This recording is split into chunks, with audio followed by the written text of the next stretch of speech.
Assalamualaikum warahmatullahi wabarakatuh. Waalaikumsalam warahmatullahi wabarakatuh. Selamat pagi. Apa kabar? Baik aja semua? Alhamdulillah. Alhamdulillah. Rezeki dari Allah kita masih diberikan kesehatan. Yang mana pada hari ini kita memasuki pertemuan ke-12 perkuliahan kita. Topiknya diantaranya adalah terkait dengan inflasi dan kebijakan moneter. Ya. Oke, kita mulai. Relax, serius. Inflasi, ada sering dengar inflasi? Baik itu di televisi atau pas Anda dengar radio atau pas membaca koran dan sebagainya. Itu adalah istilah yang berkaitan dengan keadaan suatu ekonomi. Ya, ekonomi suatu negara. Inflasi berkaitan dengan apa? Kenaikan harga-harga barang tapi secara keseluruhan dan terus menerus adalah inflasi. Jadi tidak bisa diartikan inflasi jika itu kenaikannya hanya dalam 1, 2, atau 3 barang dalam waktu yang pendek.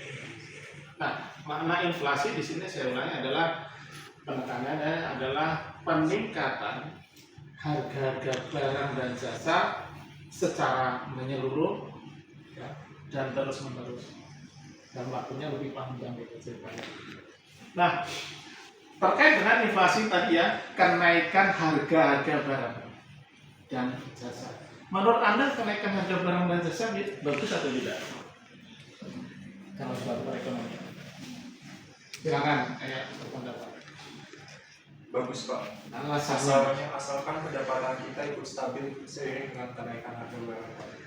Terus, ada lagi sampai sini? Itu saja. Terus asalkan ada peningkatan pendapatan. Mengapa? Kalau meningkat pendapatannya kenapa? Daya belinya tetap sama seperti sebelum inflasi. Oke, daya belinya tetap sama. Ada yang beda? Punya pendapat lain? Bagus tidak? Menaikkan harga barang. Ya. Boleh komentar aja. Tadi sudah ngomong. Jawabnya kan ada 2 ya, bagus atau tidak, kan itu ya. Nanti bisa jawabnya bisa bagus, bisa tidak. Tinggal kita argumentasinya seperti apa. Kenaikan harga-harga barang. Nah, dalam sistem perekonomian di sana kan ada 3 aktivitas ekonomi, ya. Aktivitas produksi, distribusi, dan konsumsi. Sekarang dari 2 hal, 2 pihak di dalam ekonomi ini kan ada permintaan dan penawaran kan? Permintaan berarti dari sisi konsumen, penawaran dari sisi produsen atau penjual atau bagian penawar, supply and demand. Sekarang produsen atau penjual punya keinginan atau kecenderungan bagaimana? Harga rendah, harga sedang, harga tinggi, atau harga yang memberikan keuntungan besar. Harga yang memberikan keuntungan besar. Sementara dari sisi konsumen menginginkan harga yang rendah atau murah kan gitu. Supaya apa? Duit yang dimiliki bisa dibelanjakan untuk mendapatkan barang atau jasa yang lebih banyak kan gitu, dengan kualitas sebagaimana yang diharapkan. Sehingga di sini sebenarnya ada tarik menarik kepentingan antara 2 belah pihak tadi, baik itu dari sisi produsen maupun dari sisi konsumen. Nah, dari 2 kepentingan yang berbeda ini tadilah maka di sana berlaku hukum pasar. Ya, nanti akan terjadi namanya equilibrium, keseimbangan, harga keseimbangan. Harga keseimbangan sebagaimana yang di pasar ada tawar menawar kan, ada harga yang disepakati, akhirnya terjadi transaksi ekonomi. Sehingga Anda dengan pembeli punya kesepakatan kan gitu. Itulah namanya equilibrium. Si penjual akan mendapatkan keuntungan sekian persen. Kan gitu. Di sisi yang lain, konsumen akan mendapatkan manfaat dengan memperoleh barang atau jasa yang dibeli tadi. Dengan apa? Dengan dia merasa nyaman, merasa tidak keberatan atau merasa tidak terlalu mahal. Oke. Jelas sampai sini? Nah, itu tentang inflasi tadi.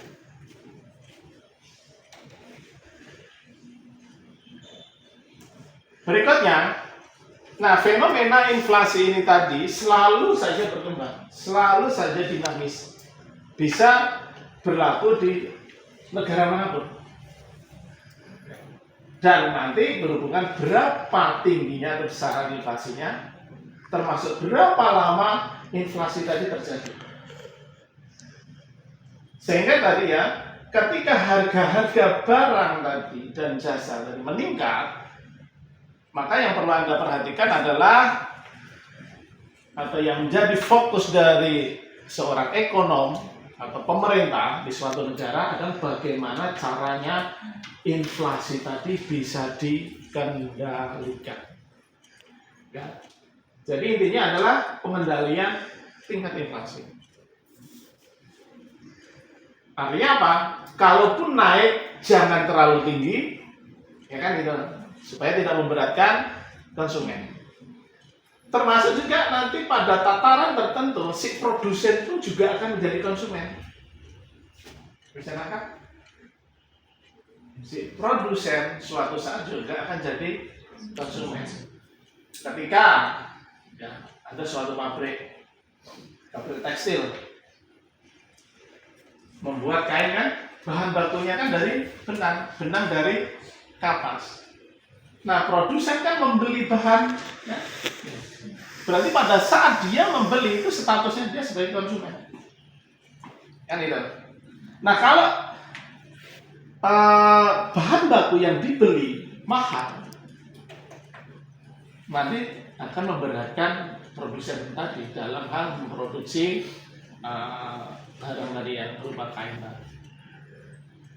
Nah, jadi di sini ketika terjadi kenaikan harga barang yang sangat tinggi, itu nanti justru kontraproduktif dalam perekonomian, tidak baik.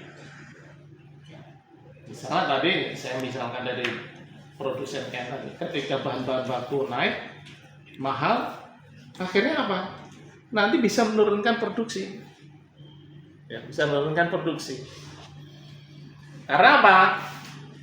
Karena produsen akan merasa keberatan ketika membeli bahan baku tadi. Ingat ya, dalam hal menciptakan produk ada 3 komponen biaya. Kalau kita belajar akuntansi, ya, ada 3 kelompok, yaitu terkait dengan bahan baku, bahan atau apa? Ayo. Biaya bahan baku, biaya tenaga kerja langsung, biaya overhead. Nah, ini biaya komponen dalam hal menciptakan produk atau biaya produksi. Jadi kalau bahan bakunya naik, nanti harga produksi tadi kan juga akan naik. Harga jualnya pasti akan naik. Begitu harga jualnya naik, nanti masyarakat akan merasa keberatan. Dan pada akhirnya ketika harga-harga itu naik, justru nanti apa, masyarakat akan menahan untuk tidak beli. Ketika tidak beli, disinilah produktivitas akan berkurang. Karena produsen akan mengurangi kapasitas produksinya kan gitu. Dampaknya lebih panjang jika produsen mengurangi kapasitas produksinya, nanti jam kerja bisa dikurangi. Jam kerja berarti lembur dikurangi, penghasilan karyawan akan berkurang, daya beli juga akan berkurang karena pendapatan dari upah tadi kan berkurang. Ironisnya lagi, kalau ini terus berlanjut, nanti justru akan terjadi namanya deflasi. Kemudian terus menerus akan terjadi kemiskinan, pemutusan hubungan kerja. Kalau terjadi PHK, pasti akan timbul kemiskinan. Selain kemiskinan akan terjadi kriminalitas. Selain kriminalitas apa yang akan terjadi? Kesengsaraan. Iya pasti kesengsaraan. Fenomena-fenomena yang terjadi di antaranya apa? Keluarga yang tidak harmonis. Nanti ibu-ibu akan beributan menuntut upah. Suaminya berkurang kan? Otomatis kebutuhan hidupnya juga akan terganggu. Iya hidup sementara tidak bisa ditawarkan, bayar listrik tetap, bayar air tetap listrik.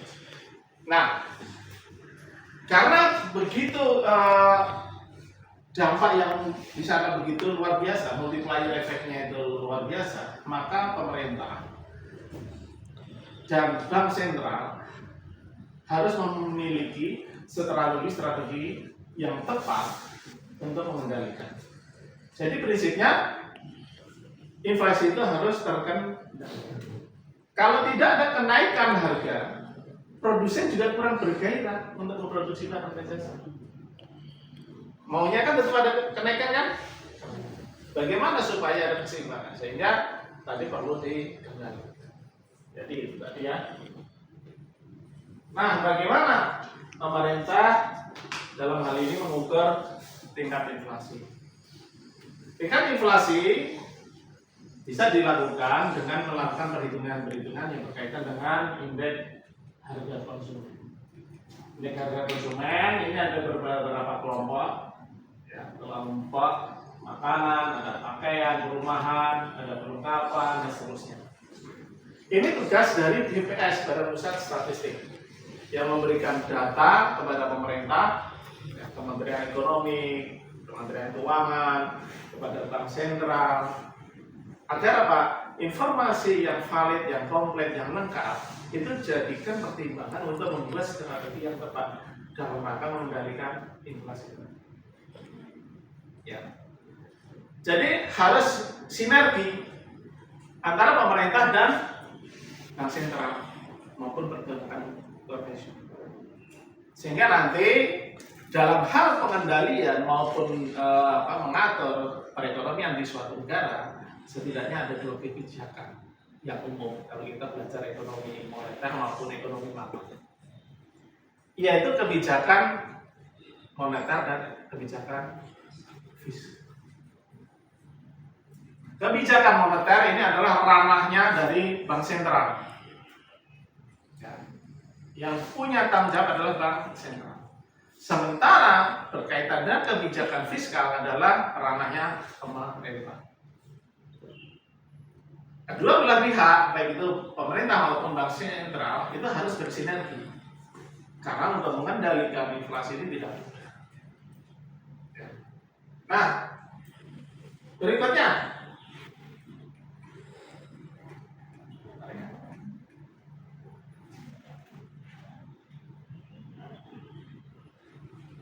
terkait dengan hal bank sentral dalam melakukan pengendalian, itu kan ada menggunakan suatu strategi atau menggunakan alat yang sering dikenal dengan instrumen kebijakan moneter. Instrumen artinya alat, kebijakan berarti beberapa hal, ketentuan-ketentuan, aksi-aksi yang ditetapkan untuk mencapai suatu tujuan tertentu. Namanya kebijakan. Lihat ada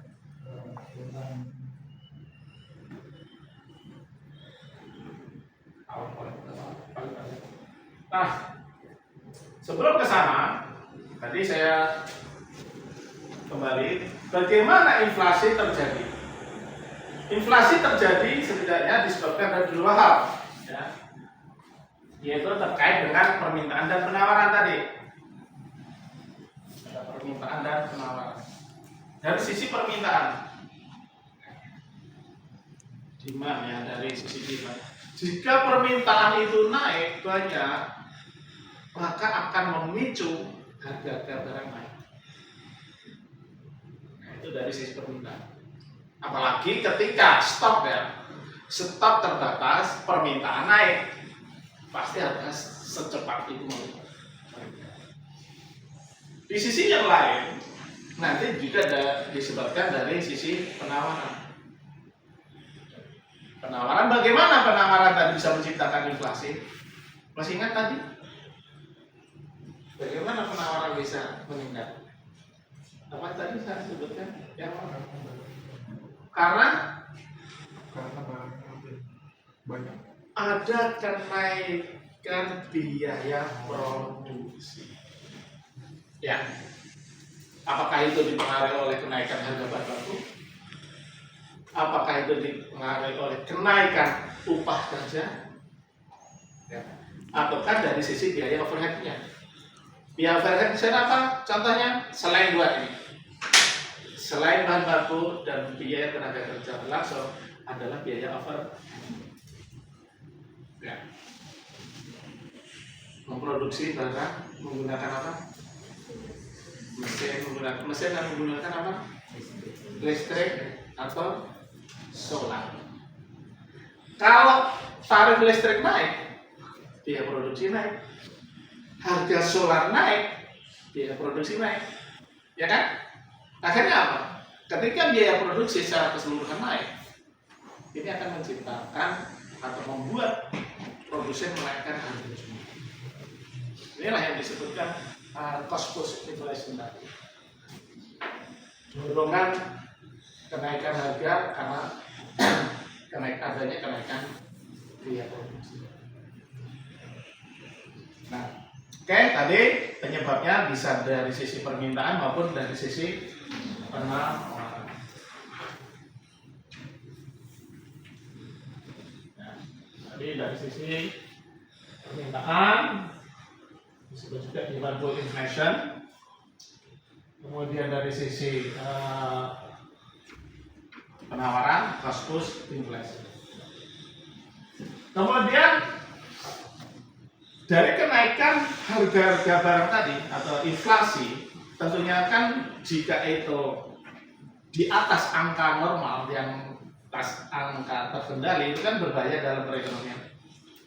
Setidaknya negara itu punya harapan, punya ekspektasi berapa sih tingkat inflasi yang ideal kan ya, yang terkendali seberapa? Atau nanti ada prediksi, ya, proyeksi tahun semester depan misalnya kenaikan inflasinya berapa, tingkat inflasinya berapa? Ya, jadi nanti ada namanya ekspektasi inflasi. Ekspektasi itu harapan ya. Harapannya pasti jangan sampai tinggi kan ya. Jadi ada dua, kalau kita kelompokkan ada ekspektasi inflasi yang adaptif, yang kedua adalah forward looking. Adaptif berarti apa? Berdasarkan pengalaman masa lalu. Kalau triwulan pertama tahun lalu berapa ya tingkat inflasi? Atau semester pertama tahun lalu berapa? Nah, akan diadaptasikan untuk tahun sekarang di kampung IFC. Jadi mengacu pada pengalaman masa lalu. Berikutnya adalah ekspektasi inflasi forward looking masa depan. Semester depan atau tahun depan tingkat inflasinya berapa? Proyeksinya berapa? Itu harapan. Nah, inflasi sendiri itu tidak berdiri sendiri. Ya, ada yang mempengaruhi selain dari internal maupun nanti ada eksternal. Internal suatu negara maupun juga eksternal dari suatu. Contoh, saat ini Indonesia masih ada ketergantungan dengan biaya bahan bakar, masih impor seperti itu. Maka ketika terjadi perselisihan antara suatu negara, ya, misalnya kayak Iran, produsen minyak kan, sedang konfrontasi dengan Israel, ataupun Rusia dengan Ukraina, ini keadaannya akan mengganggu distribusi BBM. Nah, ketika terganggu distribusinya, ini juga akan memicu terjadinya kelangkaan barang. Terjadinya kelangkaan barang maka bisa akan memicu kenaikan harga. Logikanya seperti itu. Di sisi yang lain, kenaikan harga juga bisa disebabkan oleh apa? Kebijakan fiskal. Misalnya Mr. Trump menaikkan tarif impor. Tarif impor bagi Amerika dinaikkan. Berarti apa? Eksportir Indonesia yang akan mengekspor barang ke Amerika akan dikenai tarif impor untuk biaya masuk ke sana. Itu menjadi lebih tinggi. Yang kemarin ada sampai 32%. Bahkan ancaman Mr. Trump bagi negara-negara yang masuk anggota BRIC akan ditambahi kenaikan 10%. Nah, kalau barang yang masuk ke Amerika harganya naik, saya ulangi, harga barang naik, maka harga jual di Amerika akan turun atau naik? Saya ulangi. Kalau tarif impor yang ditetapkan Trump tadi naik, ekspor yang masuk di Amerika akan dikenai biaya masuk, tarif masuk lebih tinggi. Berarti nanti harga jual di Amerika lebih tinggi. Berarti di sana akan terjadi inflasi. Tapi bagi Indonesia ini juga dilematis, akan memberatkan eksportir karena biaya masuk di sana akan naik. Nah, kalau biaya masuk di sana naik, eksportir akan mengurangi jumlah barang yang diekspor atau bahkan mungkin menahan. Nah, kalau menahan tidak mengekspor berarti apa?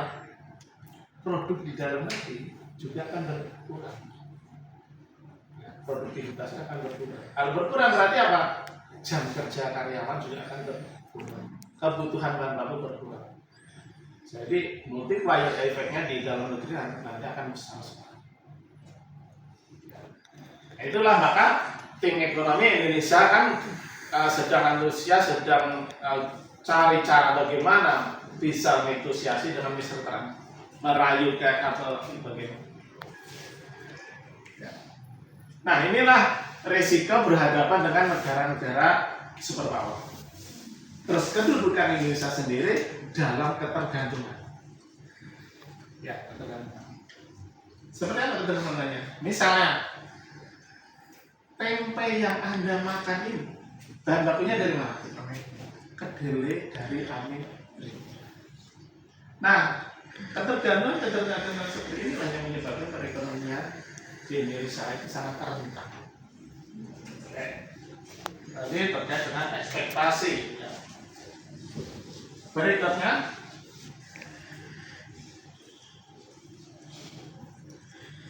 pentingnya kestabilan harga. Stabil berarti apa? Ada kecenderungan tetap kan itu. Lawannya adalah labil, fluktuatif, naik turun naik turun naik. Bayangkan kalau harga itu mengalami kenaikan dan penurunan, terus naik turun naik turun naik turun, maka akan merusak perekonomian suatu negara. Produsen akan sulit menentukan berapa produk yang akan diproduksi, berapa harga jual. Sampai ke distributor, toko-toko pengecer pun juga akan pusing. Ya, karena tidak ada acuan harga yang pasti. Pas sekarang naiknya sekian, ternyata nanti bisa naik lagi. Dilematis, maka pentingnya itu adalah menjaga kestabilan tadi. Kestabilan memberikan kepastian. Ya, kestabilan memberikan kepastian. Nah, di dalam hal membuat kestabilan harga tadi atau mengendalikan inflasi, mengendalikan harga, ada dua ya, terkait dengan kebijakan moneter dan kebijakan fiskal. Sekarang ranahnya bank sentral adalah berhubungan dengan kebijakan moneter.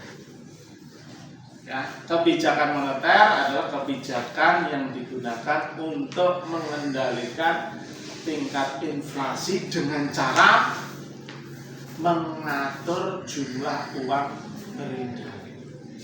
Jadi kalau saya gambarkan begini, di sini ada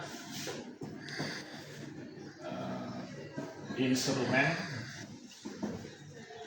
kebijakan moneter. Instrumen kebijakan moneter ini digunakan untuk mengatur jumlah uang beredar.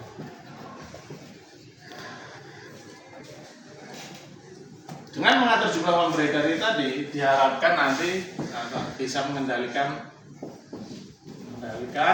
inflasi.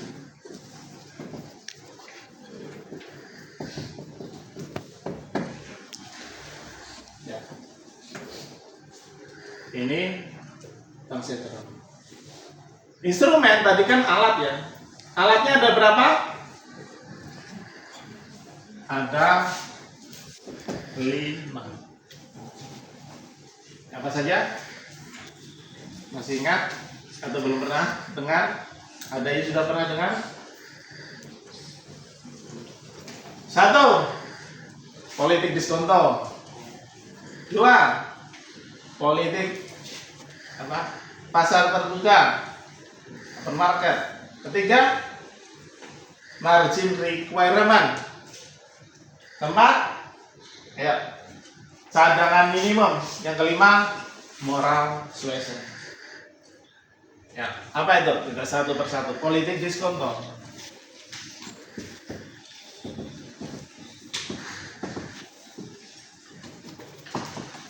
Politik diskonto adalah kebijakan yang terkait dengan bank sentral menaikkan dan menurunkan suku bunga. Ya, suku bunga acuan, baik itu nanti berkaitan dengan pinjaman ataupun dengan simpanan.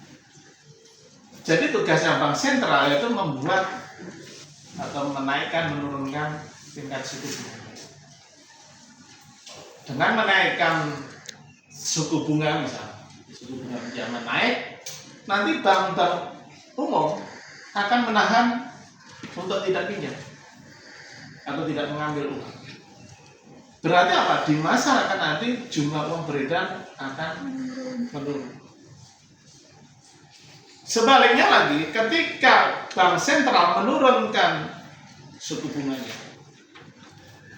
akan memicu bank-bank umum untuk meminjam uang atau mengambil uang dari bank sentral tadi. Sehingga apa? Di masyarakat jumlah uang beredar akan meningkat. Apa kelanjutannya dari kenaikan maupun penurunan jumlah uang beredar? Kalau Anda punya uang lebih banyak, kecenderungannya apa? Belanja kan gitu ya, meningkatkan konsumsi. Ya, meningkatkan konsumsi. Berarti ketika masyarakat nanti ada kecenderungan belanjanya naik, nanti pun juga akan mendorong terjadinya peningkatan harga. Nah, ketika ada tanda-tanda kenaikan harga dan ini bisa membahayakan, nanti bank sentral akan kembali menarik uang tadi, menarik uang dari masyarakat tadi. Dengan cara apa? Ya, menaikkan suku bunga supaya masyarakat teriming-imingi menabung uangnya kan gitu, menabung uangnya berarti jumlah uang beredar akan berkurang. Seperti itu. Jelas sampai sini ya? Nggak ada pertanyaan? Belum jelas? Oke, ini politik diskonto. Berikutnya politik open market, pasar terbuka. Open market, pasar terbuka. Ingat ya, bahwa saya semua kebijakan tadi dalam rangka apa? Mengatur jumlah uang beredar. Demikian juga dengan open market. Dalam hal ini adalah bank sentral akan melakukan penjualan atau pembelian surat-surat berharga. Beli surat-surat berharga atau menjual surat-surat berharga. Misalnya, bank sentral akan menjual surat berharga. Kalau saya umpamakan saya adalah bank sentral, saya akan menjual surat berharga. Ya, saya akan menjual surat berharga. Saya punya 1 lembar. Oke,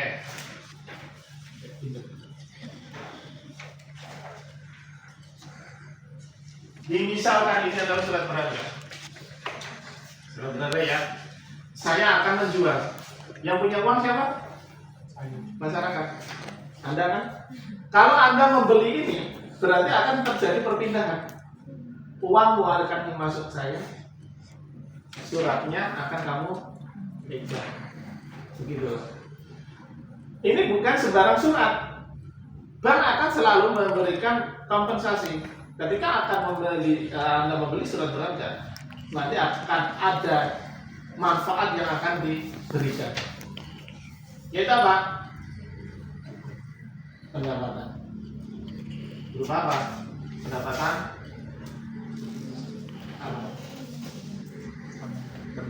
yield-nya. Ya, ada yield-nya, hasilnya. Yaitu berupa diskonto tadi, misalnya kamu diiming-imingi nanti akan mendapatkan 6% ya. Itulah yang berarti ada perpindahan kan? Ketika uang dari masyarakat tadi berpindah, maka ada kecenderungan akan terjadi penurunan konsumsi. Nanti diharapkan inflasi akan turun. Dan sebaliknya, turunnya harga terus kan tidak bagus juga bagi perekonomian. Sehingga perlu juga ada stimulus-stimulus yang memberikan rangsangan-rangsangan agar terjadinya kenaikan konsumsi. Kalau terjadi kenaikan konsumsi, maka produksi juga akan naik. Ya, aktivitas ekonomi juga akan naik. Maka penting sekali di dalam sebuah perekonomian itu terjadi konsumsi. Kalau tidak ada konsumsi, tidak ada produksi kan, jadi aktivitas ekonomi juga tidak jalan. Dan sebaliknya ya tadi ya, maka ketika diperlukan harus jumlah uang beredar di masyarakat bertambah, maka surat berharga yang ada di masyarakat tadi saya beli lagi, bank sentral membeli lagi. Berarti ada perpindahan uang kan? Dan uang dari bank sentral pindah kepada masyarakat, surat berharga saya tarik, saya pegang. Inilah politik di sini. Apa ya. Belum jelas? Berikutnya nanti berhubungan dengan margin requirement, cadangan minimum, dan moral special. Cadangan minimum berarti berkaitan dengan seberapa banyak uang dari bank umum yang disimpan di bank sentral. Kalau bank sentral menaikkan jumlah cadangan minimumnya, berarti kan bank umum nanti akan menambah uang yang disimpan di bank semakin besar kan? Kalau disimpan semakin besar berarti terjadi pengurangan jumlah uang beredar. Dan sebaliknya, ketika jumlah cadangan minimum tadi diturunkan, maka bank akan terjadi kenaikan jumlah uang beredarnya. Karena jumlah uang yang disimpan bank sentral kan sedikit saja, kan itu ya. Lebih banyak porsinya di bank umum. Yang nanti akan disalurkan kepada masyarakat dalam bentuk kredit juga semakin banyak. Akhirnya apa? Terjadi aktivitas ekonomi yang lebih produktif lagi.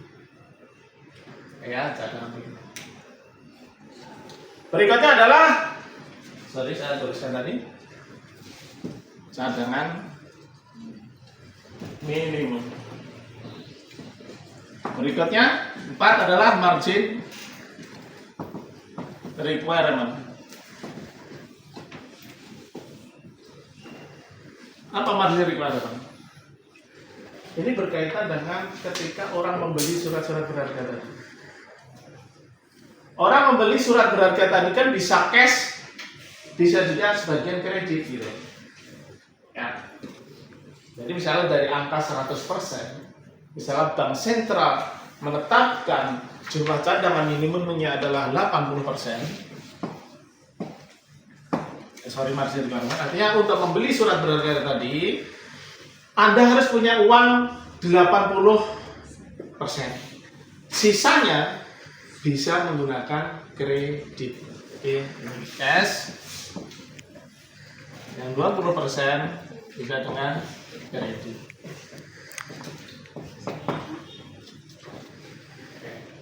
Ini ya. Berikutnya instrumen kebijakan moneter yang terakhir adalah moral suasion. Moral suasion itu adalah pidato-pidato dari pimpinan bank sentral untuk mempengaruhi masyarakat berkaitan dengan psikologi ya, agar tidak terjadi kepanikan, tidak terjadi panik buying misalnya. Yang ini justru akan memicu terjadinya inflasi. Oke. Di sisi yang lain, ya, inflasi itu juga dipengaruhi oleh hal lain, misalnya kurs atau nilai tukar. Ketika nilai tukar, misalnya rupiah terhadap dolar, US dollar, mengalami depresiasi, maknanya adalah nilai rupiah mengalami penurunan. Ketika terjadi penurunan atau depresiasi, maka untuk membeli suatu barang harus memerlukan apa? Jumlah rupiah yang banyak. Sehingga di sini kesannya atau terasa harga itu sangat mahal, yang disebabkan oleh terjadinya depresiasi mata uang. Jelas ya sampai sini ya. Tadi juga bisa dipengaruhi oleh faktor-faktor eksternal berkaitan dengan politik, keamanan, baik itu tingkat regional maupun tingkat internasional. Kemudian juga bisa dipengaruhi oleh sistem pembayaran. Saat ini begitu mudahnya Anda belanjakan gitu ya. Tutup dengan uangmu sekarang bukan uang kertas lagi, ya, tapi hanya angka yang ada di HP kamu. Kamu belanja apa saja bisa menggunakan HP, berapapun jumlahnya, tinggal pencet seketika selesai transaksi. Real banget. Nah, ketika kemudahan tersebut berkaitan dengan teknologi ya, sistem pembayaran, maka ada kecenderungan untuk mendorong manusia atau masyarakat untuk belanja. Konsumsinya akan naik.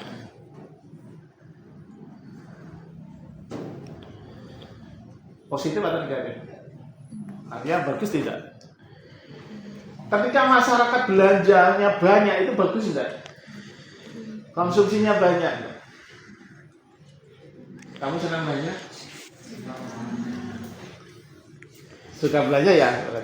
Jadi bagus enggak belanja? Belanja banyak itu bagus enggak? Bagus kalau kita konsumsi. Maksudnya membeli barang sesuai kebutuhan. Keinginan tidak dipenuhi.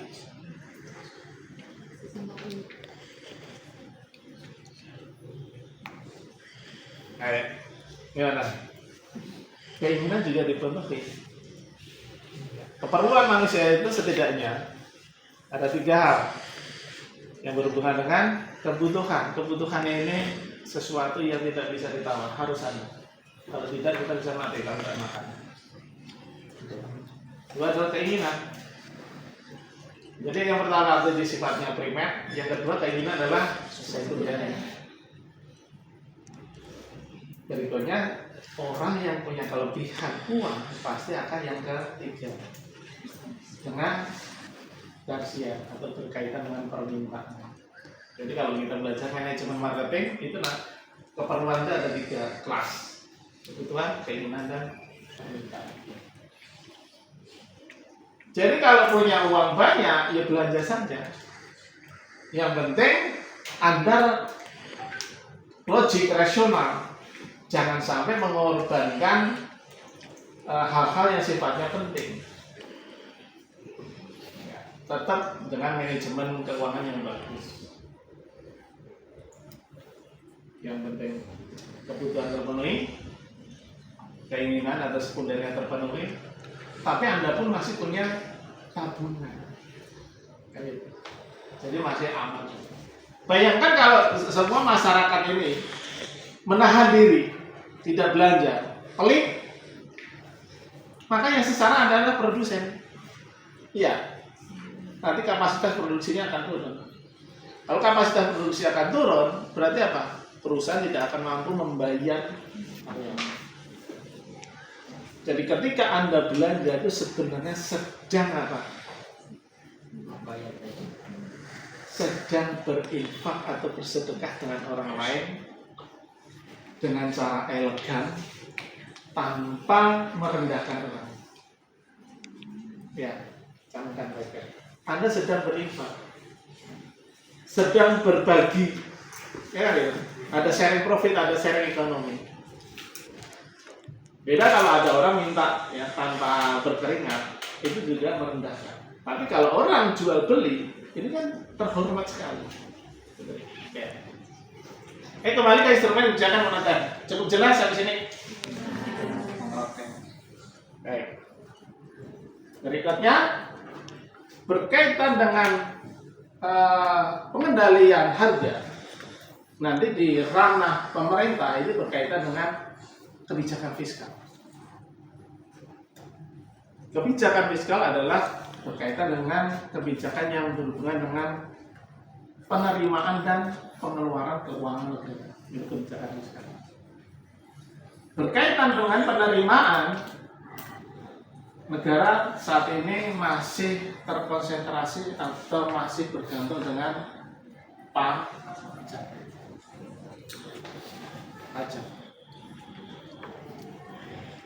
Ada PPN. Berapa persen sekarang? 11. Sebelumnya 10%. Kemudian dinaikkan oleh Menteri Keuangan menjadi 11%. Berarti ada kenaikan saja. 1. Maknanya di sini pasti menciptakan kenaikan harga yang diakibatkan oleh pajak. Ini baru PPN. Berapa naiknya? 10 ke 11 berapa? 1%. Banyak atau sedikit? Banyak. Kenapa banyak?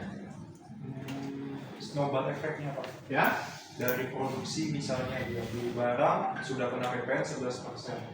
Pas dia main produksi pasti distribusikan lagi. Distribusi itu beli lagi dari produsen, kena PPN lagi. Terus akhirnya pada akhirnya di konsumen itu sebenarnya bukan 11% dari harga awalnya. Itu istilah snowball. Ada lagi yang lain? Snowball. Tahu snowball. Bola. Pernah ke Eropa? Amerika. Oke. Nanti mainan salju sendiri. Jadi salju itu kan kalau kamu tebal sedikit, kalau buntung kan nanti kan sampai di bawah kan besar. Artinya di sini proses sampai ke bawah sana itu ternyata membawa efek yang begitu. Ada sisi yang lain juga. 1% yang kamu beli berapa banyak? Banyak sekali. Ya.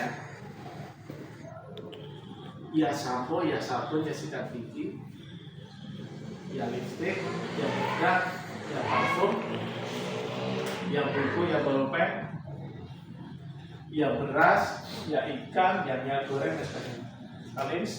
Kalau sembako kan tidak dikenai ya. Tetapi untuk barang-barang di luar itu tadi kan dinai PPN. Nah begitu banyak. Jadi setiap barang yang kamu beli akan dikenakan kenaikan 1%. Berarti dampaknya apa? Kalau yang kamu beli banyak berarti akan menurunkan daya beli. Karena semua barang-barang yang kamu beli naik, artinya apa? Uang yang Anda miliki tadi semakin banyak Anda keluarkan. Oke ya. Berikutnya, lantas bagaimana terkait dengan pengendalian harga tadi? Pemerintah bisa memberikan apa? Ya, pemerintah bisa memberikan subsidi subsidi. Subsidi itu dalam rangka tadi adalah mengendalikan atau menjaga daya beli masyarakat tadi, menjaga daya beli masyarakat agar apa tidak merasa keberatan atas kenaikan harga. Ada beberapa hal. Bagusnya juga kalau pemerintah juga menurunkan pajaknya. Kan pajak kan ini ada dari sisi PPN, ada pajak kendaraan, ada pajak bumi dan bangunan, ada PPHT dan seterusnya. Nah, semakin banyak pajak juga kan semakin menurunkan daya beli. Baik, sampai di sini jelas ya.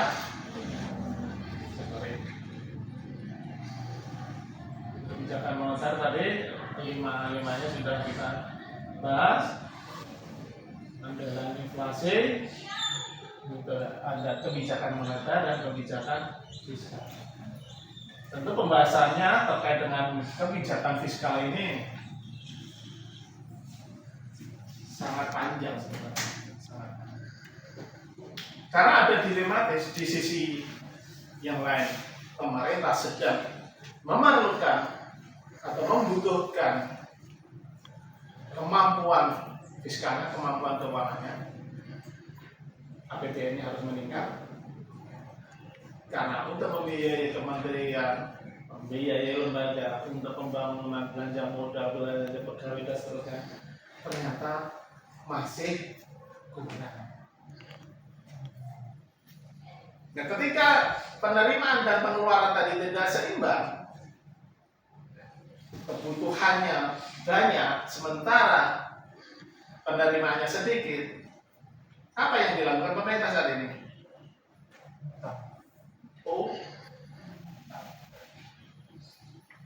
Semakin daya utang, tentunya ini yang akan membebankan pemerintah juga, karena juga harus membayar atau mengangkut. Nah, kalau utangnya banyak, masanya panjang, berarti sampai anak cucu kan yang akan menanggung utang. Ini masalahnya itu.